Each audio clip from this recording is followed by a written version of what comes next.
right, excellent. So good afternoon, everyone, and I'm Neil Knoblach, and welcome to the PK-12 webinar this afternoon. And I just want to say how excited we are to continue to build on the conversation we started with our new strategic plan, and we're going to focus now on how do we make this work, looking into the future, and that's obviously based upon some of the activities that our panelists are going to share experiences that they've been able to do here this afternoon. Today is Veterans Day, and I just want to take a moment to recognize all of our veterans who have served our country presently and in the future, but also I know many of us have friends and relatives that have probably served in the past. And so just taking a moment to reflect on all those sacrifices. And one of them is before us today. And I thought it would be appropriate for Monique Hovey, who is a veteran, to lead this conversation. And so she's going to be our facilitator and has done an excellent job of organizing this webinar. So Monique, it's on you. You got me. I didn't see that one coming. Yes, hello, I'm Monique Hovey. I'm going to take a minute to introduce myself.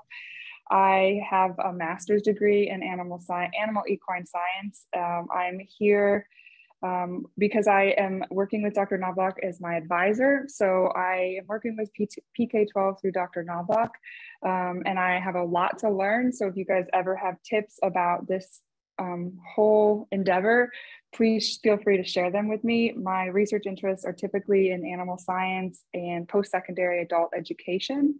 So that's where you'll see some of my published works. Otherwise, I'm here because I do really love teaching, and I love Dr. Knoblach's enthusiasm when he gets involved in projects. And so you can't help but enjoy the things that he's working on. So today I'm here to host my first PK-12 panel. Our setup today is going to feel a little bit more like a question and answer. If you have a question you'd like from any of our three experts today, feel free to write it in the chat or speak up if you have something that you want to contribute. I'm done. Once they're doing their introductions, I might switch to the other Purdue internet. Otherwise, I think that's everything I'm going to say. So we want to welcome you. In the future, our workshops will feel more like a workshop feel, but today is my first time, so it's going to feel like a little bit more question and answer, and we'll move forward in the future with more of a workshop feel. If that's what you're used to seeing, it's happening this way today because this is my first time.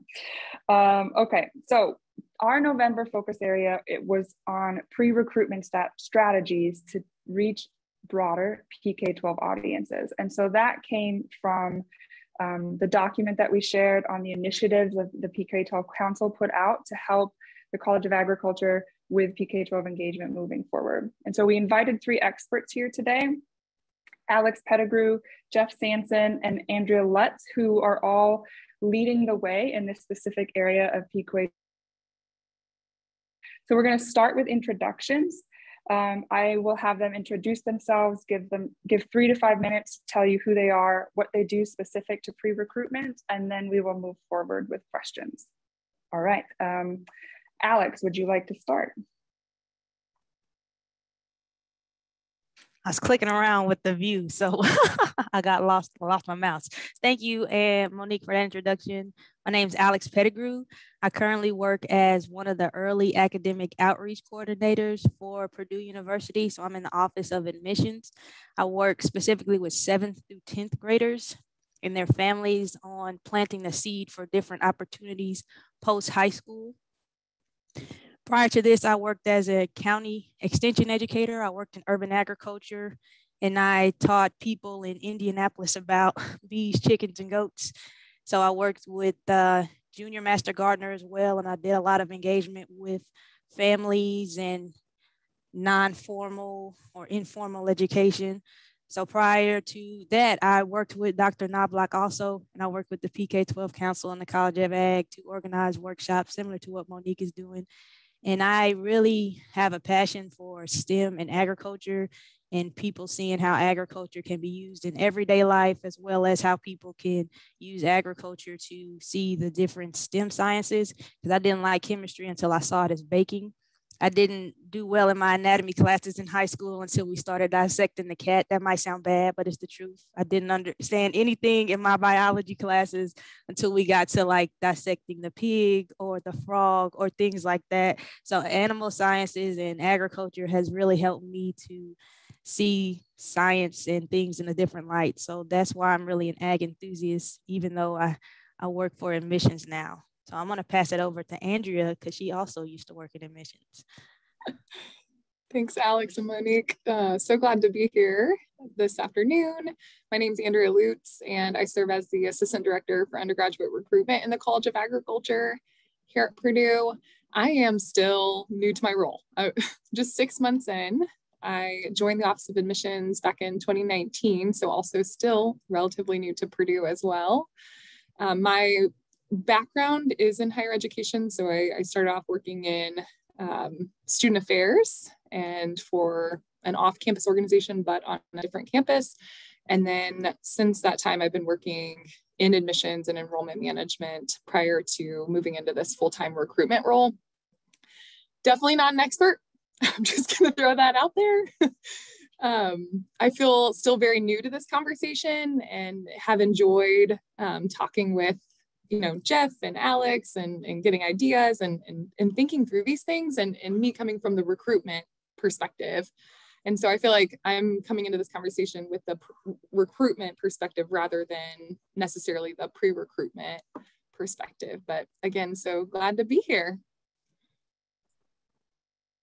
Hi, everyone. My name is Jeff Sanson. I am the director of an engagement outreach center in the Department of Agricultural Economics that is called the Indiana Council for Economic Education. And that unit has been on campus almost, I think, 67 years now, and in the College of Agriculture since the mid-90s. And so I've been with the council since 2002, working in engagement at K-12 level. Prior to that, my experience at Purdue, started here as a student in 91, got a bachelor's and master's degree, worked for a few years in the study abroad office. My experience with Purdue started way back in 5th grade when I came over to campus to participate in a History Day competition and got to, meet and see other kids and see, the campus firsthand. And that, is, kind of colors my approach to working with students in that, we want them to have a positive experience. We want them to think about Purdue in a light that maybe is beyond what they see on TV and athletics or things like that. And getting kids those experiences, whether on campus or off campus, can be an impactful first step for many of them on their path towards college and career success. At the council, as I said, we work with all grade levels in the areas of economics, personal finance, entrepreneurship, finding those ways that we can help teachers and their students learn about an economic way of thinking. What do producers and consumers think about economic decisions, and how do we budget and manage money? How do small business owners and entrepreneurs go about getting the resources they need? And this is a topic that I have no illusions that it is not everyone's favorite topic, and nor do they all approach it with the same enthusiasm that I do. So, I get excited about economics and thinking about how we can use it to solve all sorts of problems as consumers, producers, and citizens. And, we try to take that hands-on approach to giving teachers tools that are relevant to their grade level and their subject area. So, ag economics and economics show up in the social studies and in business and in ag education and in facts. And each of those has a little bit different bent to them, and you can integrate them into STEM. So, my approach really is about engaging students at their level, teachers in a way that's helpful and meaningful to them, and bringing in stakeholders who can help us achieve those goals. So that's briefly. I'm happy to talk more as questions come through. Thank you, Jeff. Okay, so some of what you shared with us at the very end about bringing stakeholders in is where we will start with our first informative question. When all of us are out there thinking about PK-12 engagement. How how do you involve adults, the parents, the alumni, the teachers, 4-H youth and educators, FFA members, and volunteers in pre-recruitment? How do you think about keeping adult audiences up to date on the pre-recruitment efforts that are out there? Can we start with that, Jeff, and then we'll add in Alex and Andrea?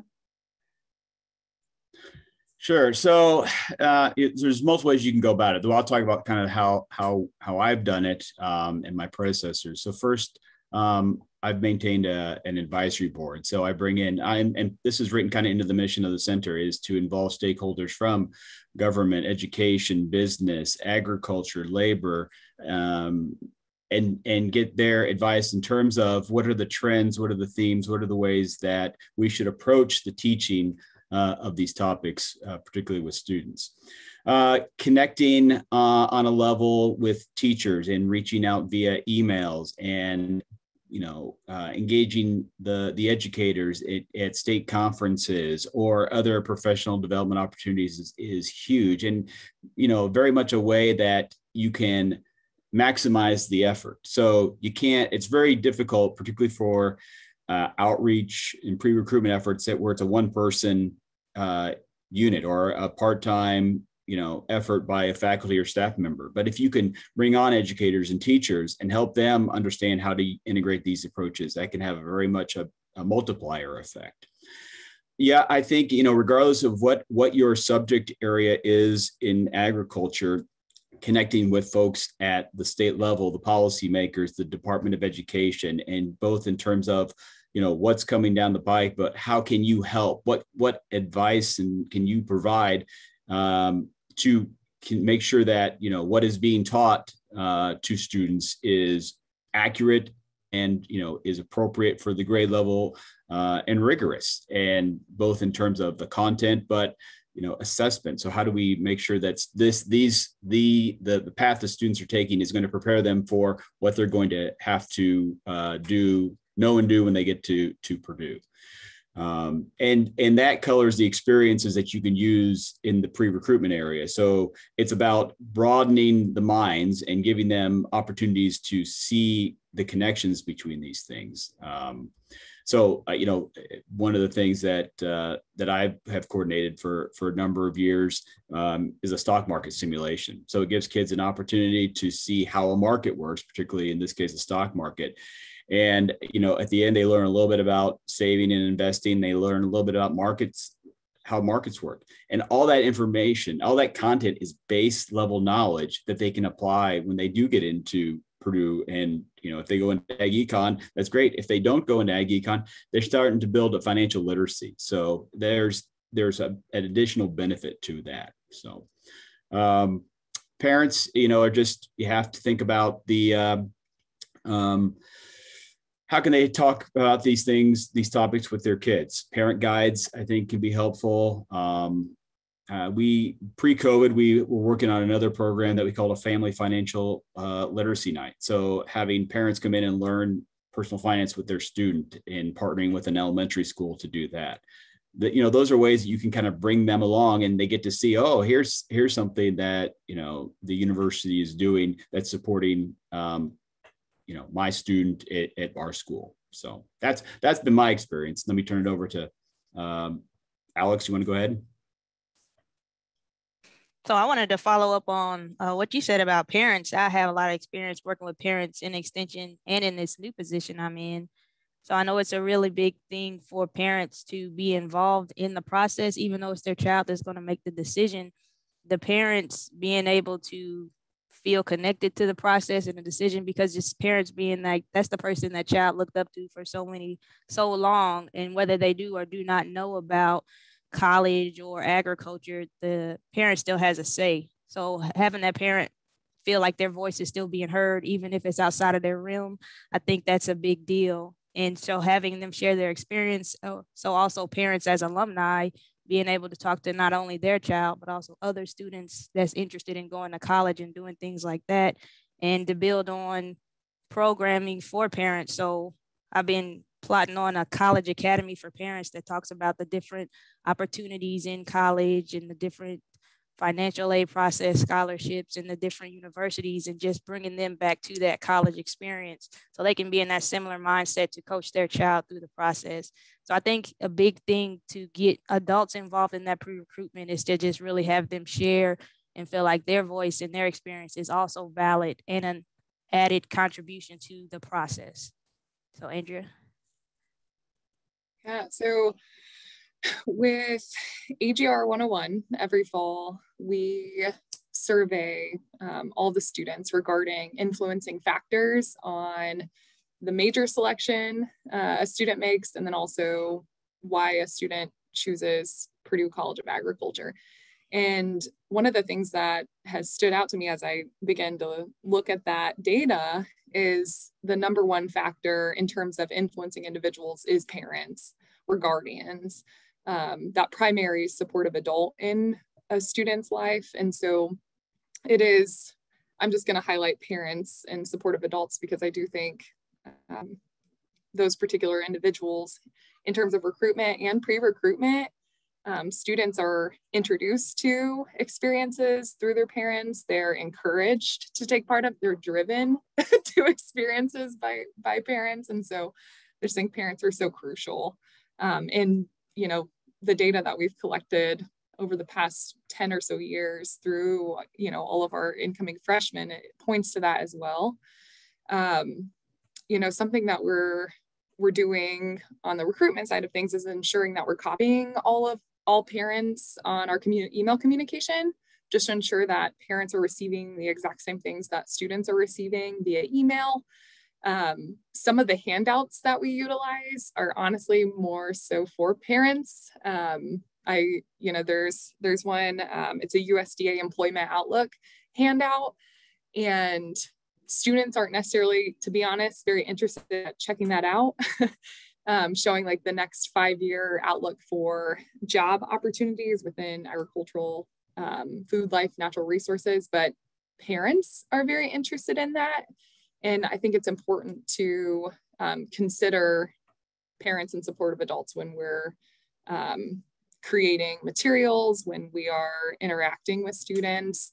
And I would add too, in terms of events, so we have Zach Brown's on the call, but Zach and I work very closely together in the college, Zach within the Office of Multicultural Programs, and then my office and Ag Communications, but we're hosting an event this Saturday and we invited parents to come along as well. And so it's a recruitment event with a little bit of, you know, immersion experiences too, to tie an experience with the potential majors and careers through multiple of our departments. But we wanted to ensure that parents could be a part of that, again, because of the influence that they have in their kids' lives.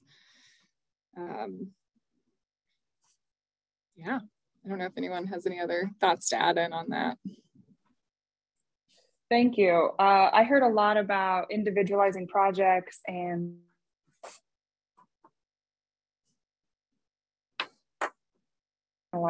that takes me to our next question.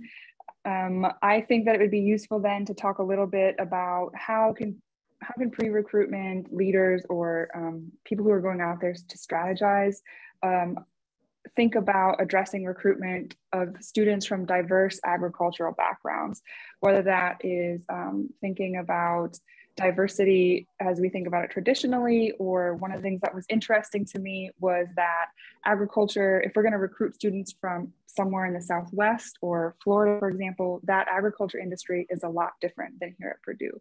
How do we think about bringing them here and engaging with them, getting their parents on board when they're coming from diverse agricultural backgrounds?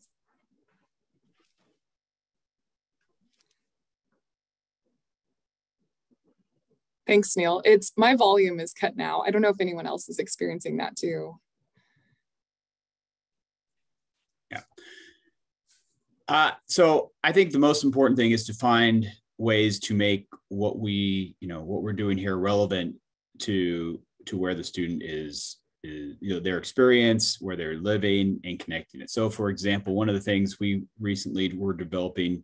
So Tom Hurdle has an NSF project called Infuse, and we were asked to help. I was asked to help develop a high school module for that. So we're thinking about different ways that food, energy, and water systems, can integrate into kind of what is taught in high school economics. And one of the things that we had to think about was how can we bring this into their experience. So when we talk about food waste, where would they experience, or be able to observe examples of food waste and loss, and what does that look like? So where do you have them looking at it, in a school lunch cafeteria or at home, or finding ways that you can connect that idea of what happens to food as it's from the time it's produced, harvested, to the time it ends up on someone's plate, and thereafter, what does that look like? And finding ways to connect that is it's kind of one of the challenges in that first module. But that's I think a key thing. Entrepreneurship, one of these things that actually translates well in a lot of different contexts, finding kids who have business ideas and then having them think about that in relation to serving the needs of consumers in their community. But it's a relevance factor, and sometimes it's not always obvious. You kind of have to think about it and ask good questions to the people that you're working with, because if you're trying to go in cold and you just don't have any advice or any input, it really can make it more difficult. And then ultimately your efforts just fall short because you're aiming for something that just isn't needed or just isn't relevant to students. So.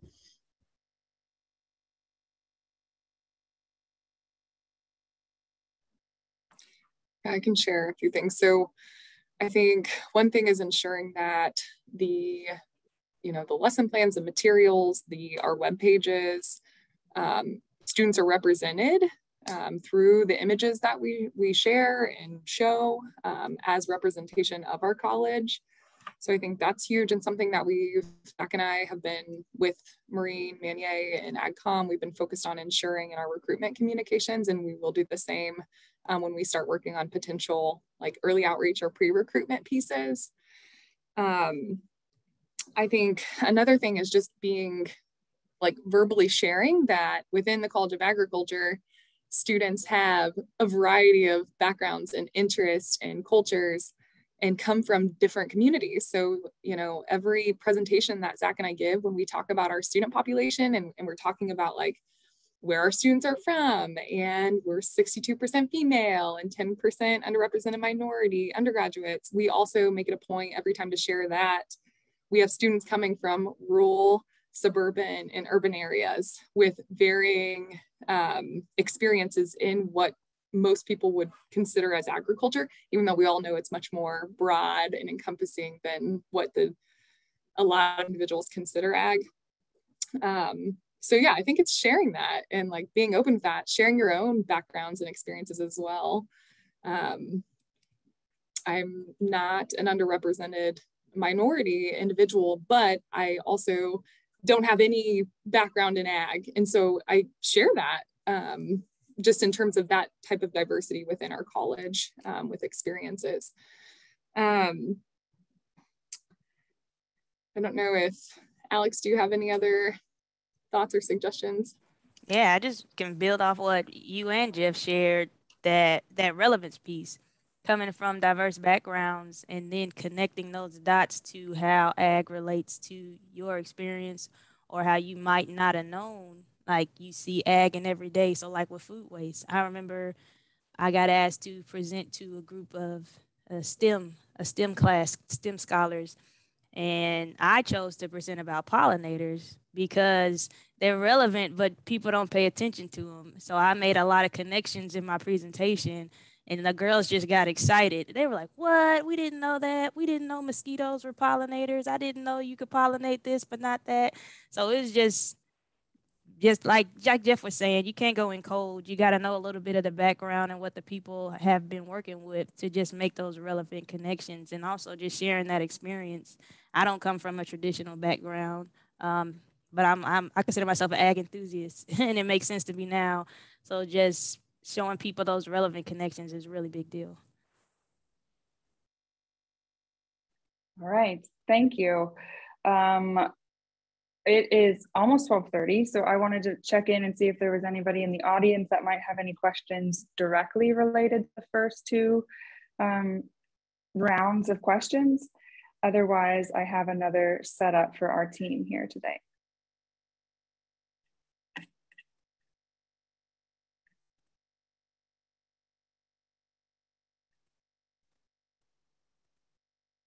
Okay, so Alex, Jeff, and Andrea, how do people engaging in pre-recruitment think about making Purdue's agriculture program stand out? I heard a little bit during that discussion on reaching diverse audiences through projects and reminding them what our College of Agriculture has to offer. But how do we bring these students how do we think about getting them interested in coming into our program?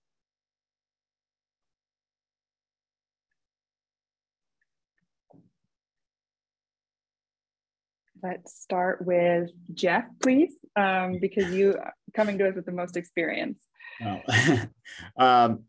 So really, and Andrea and actually I were talking a little bit about this yesterday, is one of the advantages that we have in the College of Agriculture is we work on a lot of interesting problems, and students today are very, I think there has been a bit of a sea change in terms of students really want to tackle these grand challenges, feeding the world, taking action that will, ensure the climate is, friendly. And so couching those things in our different disciplines can be very powerful and motivating for students, because those are the things they want to do. They want to tackle, and they have genuine interest in curiosity in those areas. So, people will say, well, how can economics help us solve the environmental crisis? Well, actually, we walk students through that and say, you want a clean environment?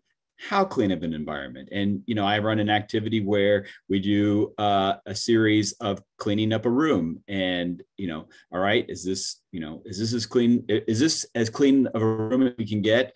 And students say yes. I go, well, what about the dust on top of the door? We kind of think, getting kids to think about things with an economic lens, and then translating that into, all right, we had a task of cleaning this classroom, and you were willing to do 3 rounds, but you weren't willing to do a 4th round. Think about streams or, other areas that have pollutants, or as we call them in economics, negative externalities. We want, what are you willing to pay in terms of both financial costs and opportunity costs? What are you going to give up? And that, couching those issues and using the terminology in our discipline really gives students a way to apply that knowledge and say, oh, here's a way of looking at this problem from a lens that and oftentimes economics isn't that lens they use a lot, but looking at pros and cons is a way I can think about this problem. So that's what I think is highlighting things that kids are coming up, or, that are on kids' radar screen. I'll give you another example. We're coming up on Thanksgiving, and our department head, Jason Lusk, has done several blog posts about the food prices at Thanksgiving. So that's one thing that I'll be highlighting here, in the next week with teachers, and encouraging them to share with their students is, when we think about, food prices at Thanksgiving, what goes into that, what impacts that. And that's kind of a way to kind of relate to something that's on their radar screen. So maybe not as important or challenge, but still it's something that relates. So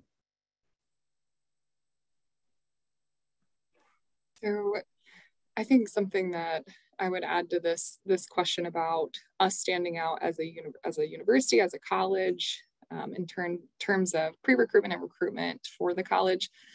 I think it's one, these pre-recruitment or PK-12 engagement experiences are crucial later on for a student making decisions. And so I think the thing that we could potentially lack, and that I want to try to make sure we could start to develop or work on, is ensuring that we can continue to communicate with a student after they've attended something on our campus through the College of Agriculture and shown interest in something that we offer as an institution, as a college. And so I think that's one thing. I don't have the answer to it right now, but just, I do think it's going to be important to stand out that, when a student has a PK through 12 engagement interaction with us and indicates interest, that we follow up with them, and once that student, maybe they're in 8th grade right now, and then sophomore, junior year, they're getting an invitation to come visit with us and tour the College of Ag, or, ensuring that they're in our CRM, so that when we start sending out information to students that, they're getting information about our college from the recruitment standpoint because they interacted with us through pre-recruitment. So I think that's just something that we're going to need to tackle together and figure out how we can do that is getting these students we're engaging with in our CRM so that they don't have this great interaction with us and don't hear from us again. And then, sorry, it's been a long week. That's just one thing that I wanted to add to the conversation. I want to follow that up and say that I work locally a lot. So what I do that kind of I feel helps make Purdue's ag program stand out is I hype up the fact that we're a land grant. So we're committed to the state of Indiana, the students in Indiana, and making relevant connections to what's going on in Indiana. So I thought that was pretty cool to me when I learned about it. I also bring up the IU-Purdue rivalry, and I say IU wanted to be the land grant, but Purdue got it, so that's why they don't like us. But then also, when I'm talking about Purdue, it's a big campus, yeah, but I tell people it's a big little campus. Because yes, we're a university, you have all these options, but once you get there and say you get into the ag program, it's a real family vibe.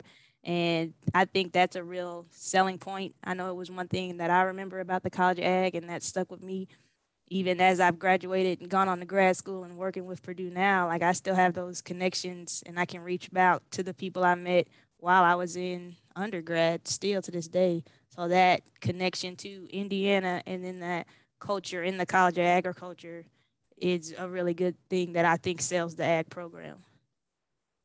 I do want to throw in a couple other perspectives, bringing back up that AGR 101 survey and some of the other data that has come from it. Jeff touched upon just the fact that students want to make a difference in our world. And I think I just want to reiterate what Jeff shared in terms of how do we, the program that we're offering, the event that we're offering, sharing the impact that our faculty and staff and students are having, not only at the local level, but to the global level. And then I was going to add to just understanding those influencing factors. And so one of them is like program fits, their professional interest. And so it really does come down to like an individualized situation in which Purdue Ag isn't for everyone, but it is for a lot of people. So it's just helping the student, whether they end up in our college or another, just ensuring that, if this is a great fit for them, that we're helping them make that connection.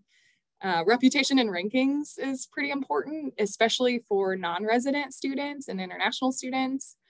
So that's something else to consider. I'd say Indiana students aren't necessarily concerned about rankings, but non-res, we find that being a pretty key factor. And so sharing, our rankings and reputation, knowing that experiences are available outside of the classroom are key. And so I guess any way you can work in, whether it's a story about, one of your undergraduate students or them being a part of what you're doing. Again, I'm new to the college and I don't necessarily know what some of the PK-12 engagement experiences look like, but involving undergraduates and then being able to tell, their stories and how they ended up choosing their major, what they enjoy about the program, maybe why they're passionate about studying the degree that they're pursuing. And then lastly, another factor that I think helps us stand out is just the visit. We have an incredible site of campus with top-notch facilities. And so having students like physically in those areas, whether it's getting to see the pilot plant, the food pilot plant, seeing the controlled phenotyping facility, walking through the greenhouses, like those are all very impactful experiences and seeing all the amazing things happening within our college, even at a young age.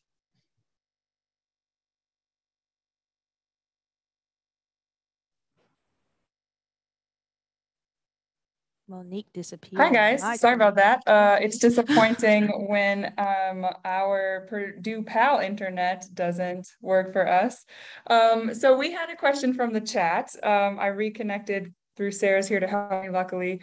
So I don't mess up our webinar. I'm just going to use hers while she works on that. So our question from Terry Halsey in the chat, I thought was relevant to some of the questions I shared with the panelists ahead of today's meeting, where she asked if we could talk about the best format to continue communication with students. And I think panelists, that relates to this idea, how do we think about pre-recruitment relative to post-COVID realities or continued engagement? And then we'll move to Dina Held's question after that.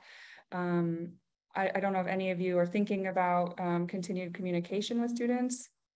If you want to jump in, that'd be great.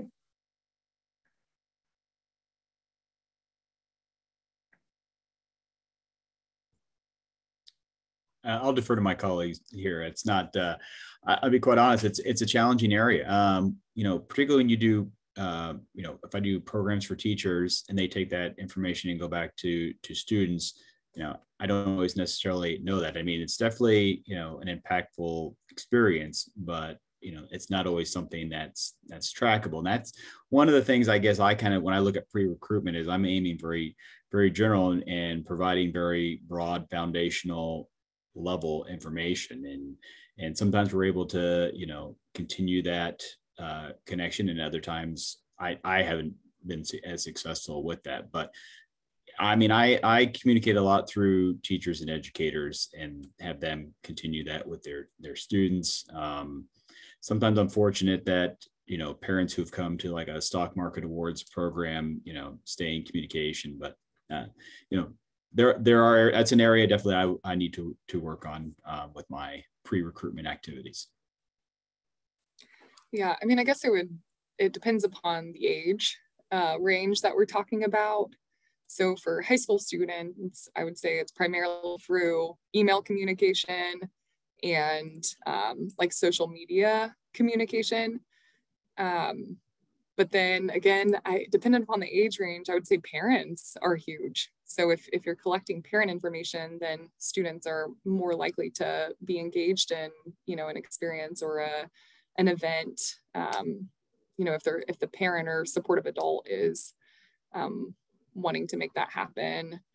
But yeah, overall, I mean, for high school, it would definitely be email communication and utilizing social media as a means to highlight things happening on our campus, our student stories, our faculty, staff stories, and our academic programs.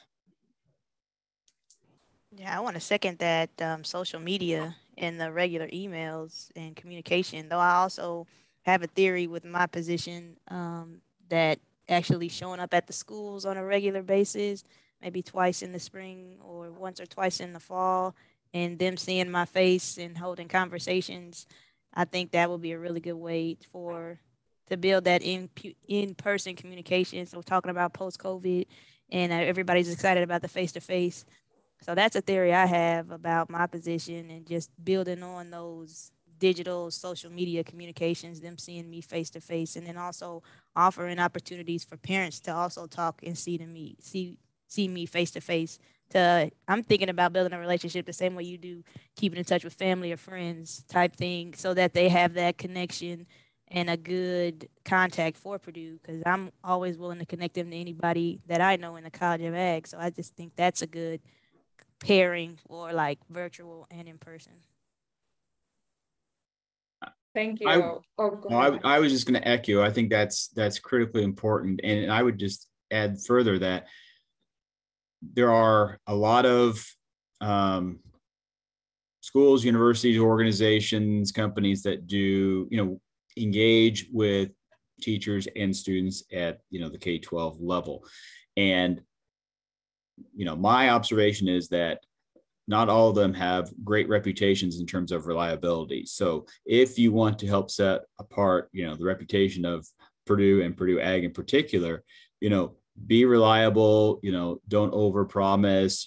If you say you're going to be there, I mean, there's nothing more that will set a teacher, into a negative response than to have someone say they were going to show up in your classroom and present for 3 days. And then after day one, say, I had a thing come up at work. I can't present anymore. I'm sorry. And I've heard that from a number of teachers over time. So that's word of mouth, is another key thing that we can't underestimate when we're out there and we're representing, make sure that, obviously, unexpected things happen, but, don't over promise and deliver on what you say you're going to do to help support whatever project or program you're working on.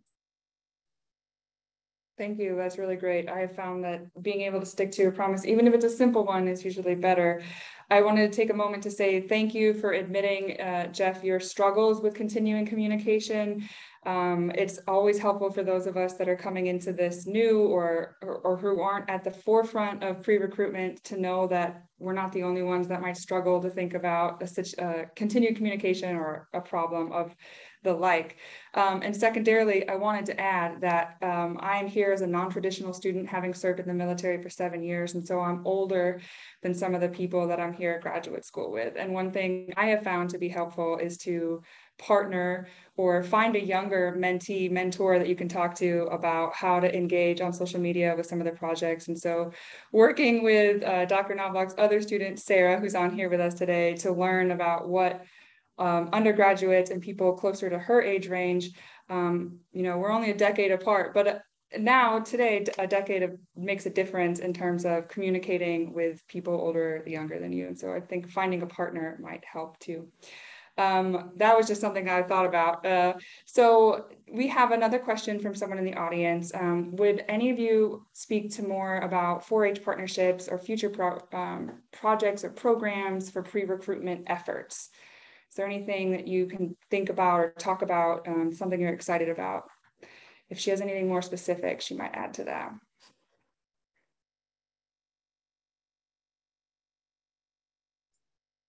So, from the standpoint of, I'm always open to discussing any 4-H project that relates to personal finance, economics, and entrepreneurship. And I have worked with 4-H educators over, 20 years, whether it's a consultant that provides feedback or suggestions on content. We've done some partnering on some campus programs. It's something I actually wish I would kind of be able to connect a little more on. When you're thinking about developing or an approach to, particularly in the area of ag economics, business, personal finance, entrepreneurship,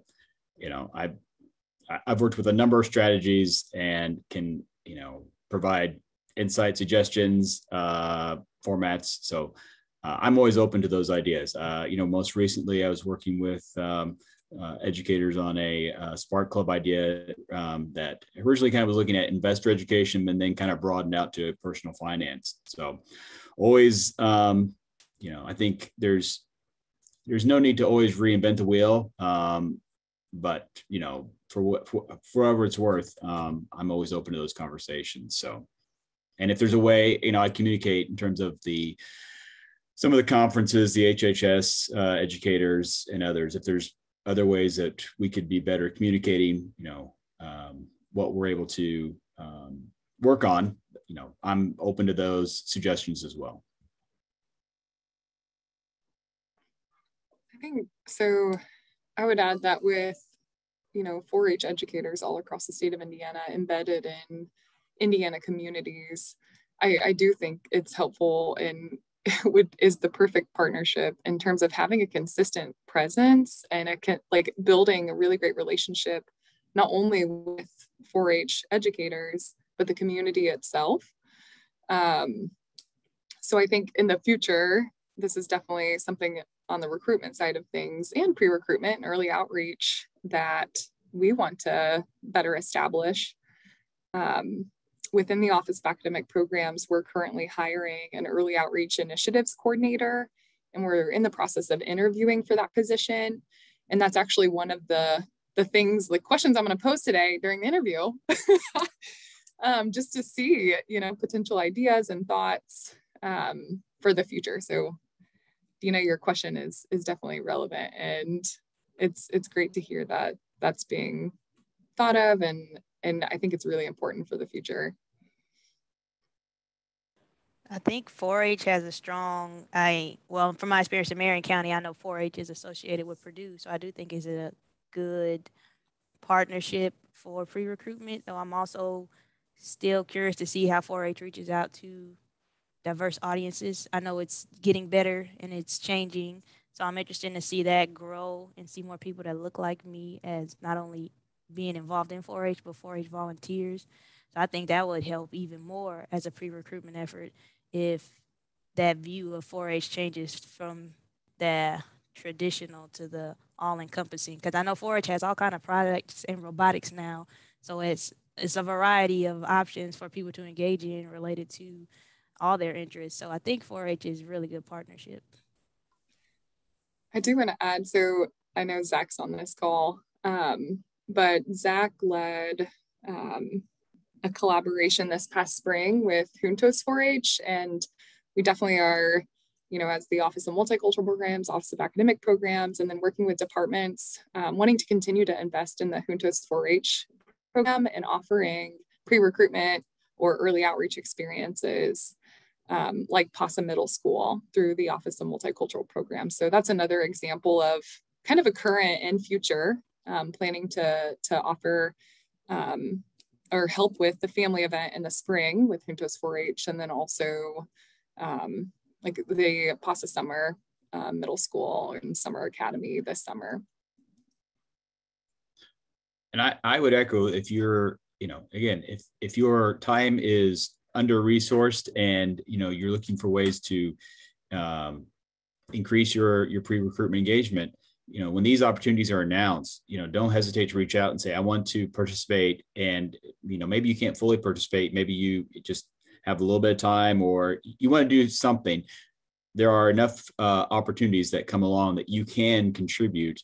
And folks like Andrea and Zach and others will figure out a way that they can make it, they can make it work for you, whatever, in whatever capacity. So that is, if you're just trying to even just increase the amount of pre-recruitment you do, start with the ones that the college is already coordinating, or maybe pick one and start there. That's certainly a good first step, and it's a task it's easily achievable, and then you can scale up from there. All right, so some of the responses that came in on talking about partnership relate to the last question I'm going to bring in, and it relates to how we think about pre-recruitment and how do we strategize pre-recruitment efforts and endeavors to meet the College of Agriculture's goal of reaching 3,000 undergraduate students by 2026. So when we think about getting to students before they're applying, before they're deciding on college, what are pre-recruitment strategists thinking about? And so this question sort of overall summarizes some of the points we've touched on today, but it ties it to those of us that are here working at the College of Agriculture, the goal of the college to help do our part to meet the college's goals. Yeah, so I would even add not only are we trying to have 3,000 undergraduates in the next 5 years, but we're wanting to ensure that we're engaging with underrepresented students and increasing the diverse representation within our college in the next 5 years. And so I think that's something very important to consider when, planning and thinking about who you're going to reach out to engage with. Is it going to be a consistent relationship that you're going to invest in?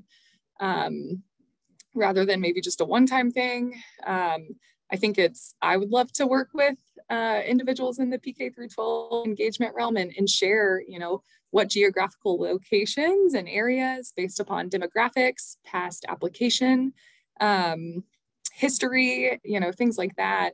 Like, I'd love to help make those connections too, if that's a potential option. I'm definitely offering it. But yeah, I think it's, not only do we need to ensure that we are tying the pre-recruitment to the recruitment.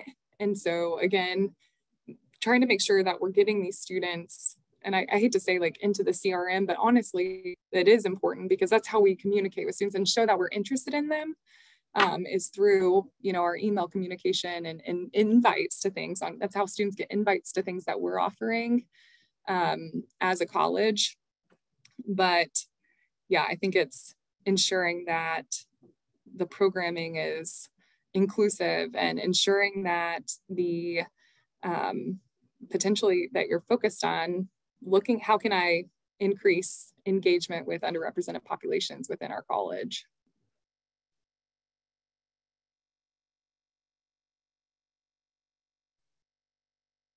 I think I'll say that we have this goal, we have this really big number, and I think it's good to have, you know, one-time presentations if you can reach a certain audience, but I also think it's really important to kind of play up that family aspect of the College of Ag, have those small connections regularly and build on that, because then that small group is going to share our story better than us. Keep going and keep sharing it. It's like, I don't like the expression, how do you eat an elephant one bite at a time? Because why are we eating elephants? But still, like a drop in the bucket, one at a time, just making those smaller connections that lead to even bigger connections. Because even then, like I could see it like you're talking to an 8th grader, they turn 9th grade sophomore, then they can talk to their younger friends, or if they're a coach or a mentor, they can talk to younger students about Purdue, and they'll listen to them better than they'll listen to us. So building off your reputation and connections, that'll help kind of the trickle down the line. So that's my thought on how we reach this big number. You do it a little by little. Yeah, and I just think it's just empowering the teachers. So I'm a big believer, and a lot of the focus of the way I approach it is, you know, is to prepare and support educators, because again, if you've helped an educator and provided them with resources, you know, they're going to teach, you know, a new group of kids every year, and so it's a multiplier effect, and I've seen it work well. You know, I mean, there's stories of teachers who went to, you know, a mini economy workshop 25 years ago and say, oh, I'm still using this program, you know, but we're not tracking that over time. We just know that they were there for 3 hours, and, you know, boy, that's, you know, hundreds of thousands of students that may have been impacted. But the key thing is to make sure that, you know, we are incorporating those examples and those connections into the work. And so that's something that I've been working on even more recently, while I take a broad approach to, you know, economics in general, talking about producers, consumers, you know, really emphasizing, you know, those real world connections. I mean, even past couple of days we were at an event, and, you know, I took the interaction that I created was featuring the work that a graduate of the department does now in terms of buying meat products for Yum Brands. And that was what the kids got to experience. And so that was a connection, that was a more explicit connection than maybe I would have used before if I was having them buy and sell wheat. So I think we just have to be constantly examining and re-examining our examples and the way that we present the material, and make sure that what we provide teachers is usable in their classrooms. So. All right. Thank you so much. So we have 5 minutes left until the top of the hour. I want to thank everyone for coming, and the panelists especially for being here. Dr. Knoblach may have something to wrap us up, but I would like to say that next month, the PK-12 Council team members won't be hosting a webinar like this. In January, though, we have Dr. Mull coming to talk to us about PK-12 engagement through extension. And so that relates to the question posed to the group about strategizing partnerships through 4-H and extension. You will see a poster in the coming weeks for that, and we'll send out reminders, because I know all of us are crazy as the year wraps up. So again, thank you, Dr. Knoblach. Do you have anything to add? I just want to thank everyone for joining this afternoon. Monique, thank you for doing an excellent job of facilitating. Thank you, Andrea and Jeff and Alex, for joining us today and sharing these great ideas. And what I really appreciate is that there was honesty, that we're trying to figure these things out. And that's what our strategies and the conversations around what do we do in the next 5 years, hopefully will stimulate further conversations and and make connections that we can work together. And this whole idea is more students, more opportunities, hopefully at Purdue and College of Ag, but it's really just starting with building relationships. Pre-recruitment is what we call it, early outreach. And so excellent topic. And thank you all for joining. Hope you have a good afternoon. Thank you. Feel free to fill out the survey if you have time. We appreciate your input so we can keep making these better. And we will see you all in a couple months.